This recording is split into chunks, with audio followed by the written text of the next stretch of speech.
दोस्तों, भारत की आज़ादी के लिए और अंग्रेजों से टक्कर लेने के लिए सुभाष चंद्र बोस सिंगापुर में अपनी आज़ाद हिंद फौज का गठन कर रहे हैं।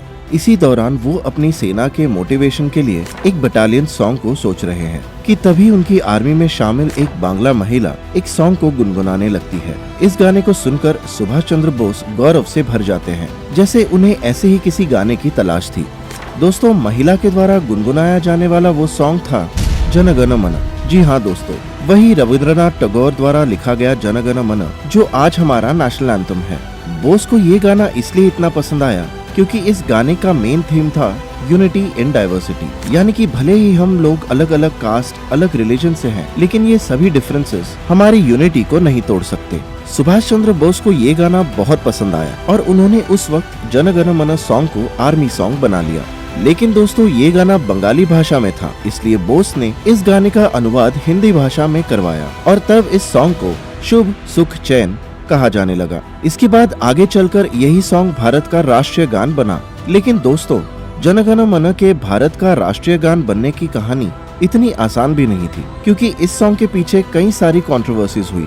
रविंद्रनाथ टैगोर को कई लोगों द्वारा क्रिटिसाइज भी किया गया और इतने सारे उतार चढ़ाव के बाद फाइनली जन गण मन को नेशनल एंथम का दर्जा दिया गया। आखिर क्या थी वो कंट्रोवर्सीज जो हमारे नेशनल एंथम से जुड़ी हुई है, और क्यों रविंद्रनाथ टैगोर को ब्रिटिशर्स का सपोर्टर और उनका चमचा कहा जाने लगा, और कौन थे वो व्यक्ति जिन्होंने जन गण मन को भारत के नेशनल एंथम का दर्जा दिया? आइए समझते हैं इन्हीं सभी बातों को आज की इस वीडियो में।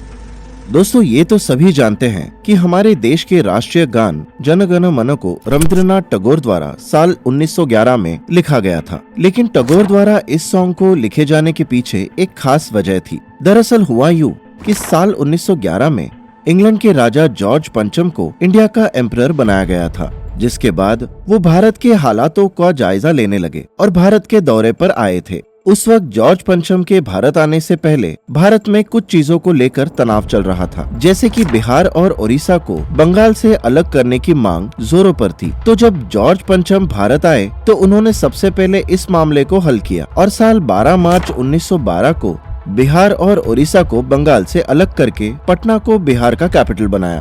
भारत के इतने बड़े मुद्दे को हल करने के बाद और भारत के हित में काम करने के लिए साल 27 दिसंबर 1911 को इंडियन नेशनल कांग्रेस (INC) ने कलकत्ता में जॉर्ज पंचम के सम्मान में एक सम्मान समारोह आयोजित किया और इसी सम्मान समारोह के दौरान पहली बार रविंद्रनाथ टैगोर द्वारा जन गण मन, जो कि उस समय बंगाली भाषा में भारतो भाग्य विधाता हुआ करता था, पढ़ा गया। इसके साथ ही सम्मान समारोह में रामभुज दत्त चौधरी के द्वारा एक कविता को पढ़ा गया, जिसका नाम था बादशाह हमारा। इस कविता को खास जॉर्ज पंचम के सम्मान में लिखा गया था। दोस्तों, इस समारोह के अगले दिन न्यूज़पेपर में समारोह से रिलेटेड आर्टिकल्स को छापा गया, जिसमें रविंद्रनाथ टैगोर के बारे में लिखा गया था कि उन्होंने जॉर्ज पंचम के सम्मान में एक कविता को गाया, और इसके साथ बहुत सारे न्यूज़पेपर्स में सेम तरीके से टैगोर के खिलाफ आर्टिकल्स छपने लगे। दरअसल इन खबरों में बताया गया कि टैगोर ने जॉर्ज पंचम के सम्मान में कविता में इंग्लैंड के किंग जॉर्ज को भारत भाग्य विधाता, यानी भारत का भाग्य और विधाता बताया है। इस तरह की खबरों को पढ़ने और सुनने के बाद देश भर में लोग आक्रोश में थे। वे सभी टैगोर को अंग्रेजों का चमचा तक कहने लगे, जबकि असलियत में समारोह में जॉर्ज पंचम के वेलकम और सम्मान के लिए कविता रामभुज चौधरी ने लिखी थी। लेकिन इस तरह की गलत खबर ने देश में ऐसा माहौल बनाया था कि लोग टैगोर को गद्दार कहने लगे थे। इसके बाद साल 1913 में रविंद्रनाथ टैगोर को नोबेल प्राइज से सम्मानित किया, लेकिन उनको मिली इस अचीवमेंट को भी लोगों ने क्रिटिसाइज किया और कहा कि जॉर्ज पंचम को भारत के भाग्य विधाता से कंपेयर करने के लिए टैगोर को नोबेल प्राइज दिया गया है। लोगों के द्वारा फैलाई गई सभी रूमर्स को टैगोर बहुत अच्छी तरह जानते थे, लेकिन कई सालों तक उन्होंने कभी भी इन रूमर्स का जवाब नहीं दिया। बस उनका यही कहना था कि इस तरह की खबरों का जवाब देना मेरे और भारत दोनों के लिए अपमान समान है। हालांकि उन्होंने 1939 में भारत के लोगों को संबोधित करते हुए एक लेटर लिखा, जिसमें उन्होंने उनके द्वारा लिखे गए गान और जॉर्ज पंचम के सम्मान समारोह में हुए किस्से का बारीकी से स्पष्टीकरण किया। उन्होंने अपने लेटर में बताया कि ब्रिटिशर्स ने खुद उन्हें जॉर्ज पंचम के भारत आने पर एक सॉन्ग लिखने को कहा था, लेकिन वो बिल्कुल भी ऐसा नहीं करना चाहते थे। इसके बाद उन्होंने हमारे अटूट भारत के लिए एक सॉन्ग लिखा और इस सॉन्ग में उनके द्वारा लिखा गया भारत भाग्य विधाता का मतलब था कि भारत के लोग वो ही भारत के भाग्य और विधाता है। हमारे अलावा कोई और इस देश का भाग्य विधाता कभी नहीं हो सकता। उस लेटर में टैगोर ने सभी रूमर्स और एलिगेशंस को खारिज किया और कहा ये गाना केवल भारत का है। उस वक्त ये सॉन्ग केवल बंगाली भाषा में था, जो कि 5 स्टैंजास में बनता हुआ था और इन्हीं 5 स्टैंजास के एक स्टैंजा से हमारा नेशनल एंथम बना हुआ है, जो कि ओरिजिनली स्टैंजा था निद्रा तो भारत जागो, जिसका मतलब होता है सोते हुए भारत जागो। एक और हैरानी की बात यह है कि ये सॉन्ग लिखने और बनने के बाद टैगोर ने खुद से कभी भी इसे नेशनल एंथम बनाने के लिए नहीं कहा, बल्कि इस सॉन्ग को भारत का नेशनल एंथम बनाने का श्रेय सुभाष चंद्र बोस और पंडित जवाहरलाल नेहरू को जाता है। दरअसल जब बोस ने पहली बार इस गीत को आजाद हिंद फौज की एक लेडी ऑफिसर से सुना था, तब उन्हें ये सॉन्ग इतना पसंद आया कि उन्होंने इसे अपनी आर्मी का बटालियन सॉन्ग बना लिया। उसी दौरान उनके आर्मी ऑफिसर आबिद हुसैन ने सबसे पहले इसे हिंदी भाषा में ट्रांसलेट किया, जिसके बाद इस गाने को आजाद हिंद फौज में शुभ सुख चैन के नाम से जाना जाने लगा। और इस सॉन्ग को सबसे पहले साल 1942 में इंडो जर्मन सोसाइटी फाउंडेशन के दिन परफॉर्म किया गया था।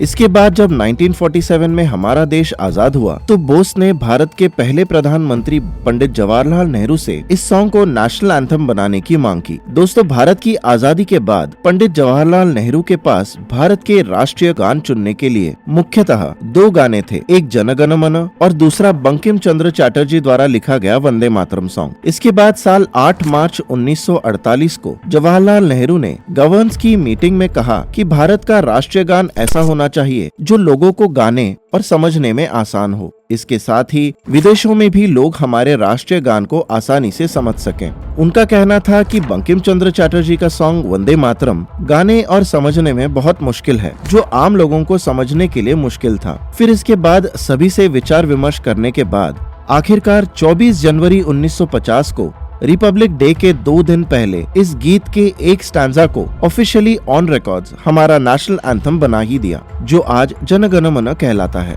दोस्तों, नेशनल एंथम को एक फिक्स टाइम ड्यूरेशन के तहत 52 सेकंड्स में पूरा पढ़ा जाना चाहिए और आर्टिकल 51A के तहत हर इंडियन सिटीजन की ये ड्यूटी है कि वो नेशनल एंथम के वक्त खड़े होकर इसे रिस्पेक्ट करे, और अगर कोई व्यक्ति ऐसा करने से इनकार कर देता है तो उसे 3 साल की जेल भी हो सकती है।